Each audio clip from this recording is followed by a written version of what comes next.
अस्सलाम वालेकुम, welcome back to my channel. कैसे हैं आप? अल्लाह ताला आप पर अपनी रहमत बरकतें नाज़िल करे, आमीन सुम आमीन। आज मैं आपके साथ होम डेकोर आइडियाज़ शेयर कर रही हूँ।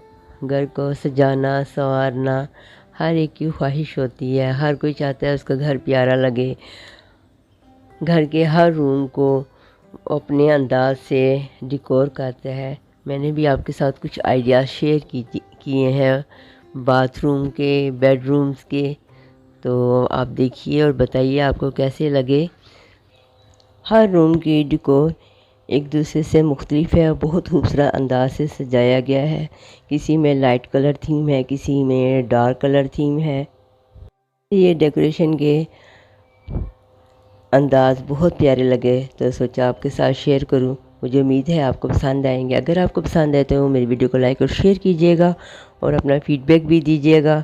अगर आप मेरे चैनल पर न्यू है तो मेरे चैनल को सब्सक्राइब करके बेल आइकन को प्रेस करें और ताकि मेरी हर न्यू आने वाली वीडियो की नोटिफिकेशन आपको मिलती रहे। तो वीडियो को अंत तक देखिएगा, स्किप ना कीजिएगा। इसके साथ ही मुझे दीजिए इजाज़त। अल्लाह हाफिज़।